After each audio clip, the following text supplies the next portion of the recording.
Mulai saat itu, saya akan kejar koruptor-koruptor itu. Bila perlu, sampai ke Antartika.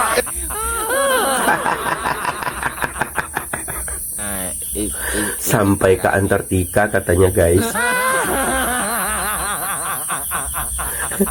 Mohon maaf, Jenderal, kejauhan. Kalau ke Antartika itu kejauhan. Orang koruptor yang sudah ada aja Bapak bebaskan. Jadi ini nggak konsisten dengan ucapan Bapak sebenarnya. Mohon maaf, Pak. Koruptor yang sudah dinyatakan secara sah meyakinkan bersalah, yang telah melakukan tindak pidana korupsi dan juga suap, Bapak bebaskan. Ini gimana ini komitmen Bapak mengenai pemberantasan korupsi ini?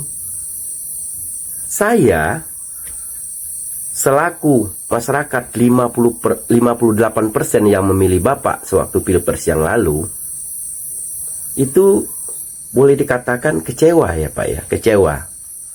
Tapi kalau orang lain bertanya, apakah kamu menyesal memilih Prabowo Gibran? Saya jawab tidak menyesal. Sama sekali tidak menyesal. Tapi dengan kebijakan Bapak hari ini, dengan memberikan abolisi dan juga amnesti terhadap Tom Lembong dan juga Hasto Kristianto, nah disitulah kebijakan Bapak itu yang kami sesali. Mohon maaf, kami tidak menyesal, tapi kami menyesali kebijakan Bapak tersebut. Kenapa? Karena sewaktu kampanye Pilpres yang lalu, mereka berdua ini adalah musuh kami, Pak. Musuh kami. Kami yang mengkonter serangan-serangan mereka kepada Pak Jokowi dan juga Bapak. Terutama Pak Hasto. Boleh dicek rekam jejaknya. Sebelum dia ditetapkan sebagai tersangka, itu gimana serangannya. Nah, itulah yang kami tangkal waktu itu. Sehingga masyarakat yakin bahwa untuk memilih Pak Prabowo sebanyak 58% itu yakin. Begitu. Nah, sekarang Bapak bebaskan dengan menggunakan hak prerogatif yang Undang-Undang Dasar berikan ke Bapak. Mungkin saja niat Bapak baik untuk mempersatukan elemen bangsa ini. Mungkin baik ya. Cuman kan ngertiin dong Pak, hati pendukung Bapak ya, bagaimana gitu. Jangan mengandalkan ego aja gitu. Kami tahu Bapak ingin mempersatukan. Tapi kan apakah begitu caranya? Apakah hal ini akan memberi solusi? Hah? Saya rasa tidak. Karena kenapa? Setelah Bapak tetapkan mereka ini sebagai orang yang mendapat abolisi dan amnesti, sehingga mereka ini kan berpikir tidak bersalah. Tidak bersalah nih mereka. Nah, mereka akan tuntut balik itu hakim yang telah memvonis mereka kemarin. Nah, itulah yang saya bilang akan menimbulkan permasalahan baru. Bukannya mencari solusi, malah menimbulkan masalah baru. Karena mereka nggak tinggal diam dong. Mereka telah berpikir, pemerintah itu telah mengkriminalisasi mereka. Mereka akan tuntut balik itu hakim-hakim yang telah memvonis mereka kemarin. Begitu.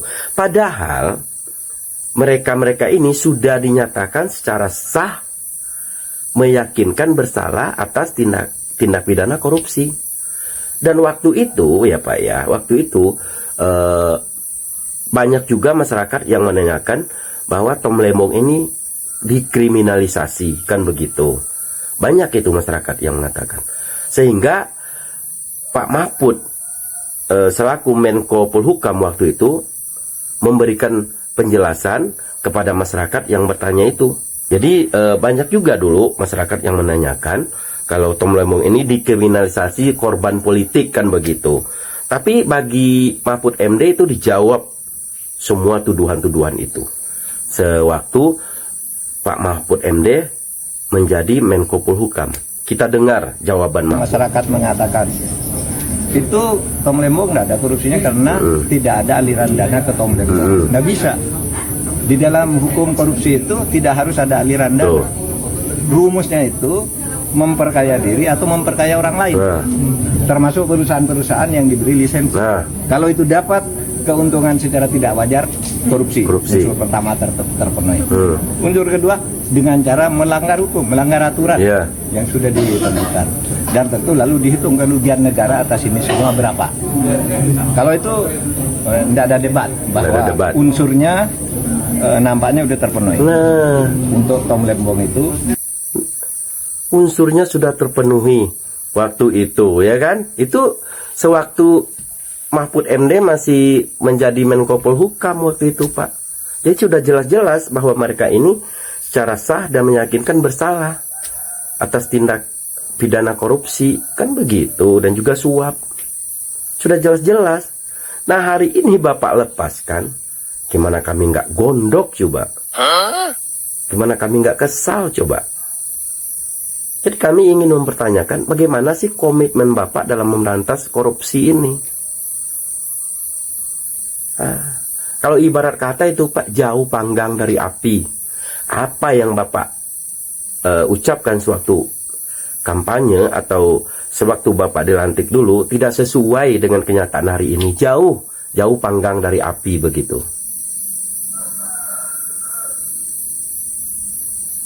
Ini DPR juga kan.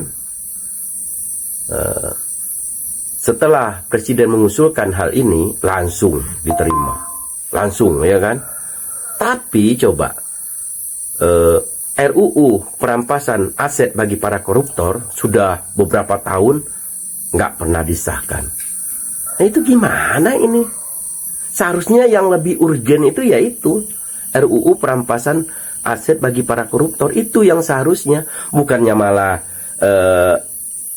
abolisi dan amnesti ini langsung diproses, langsung dikeluarkan hari itu juga. Ini kan secepat kilat ini.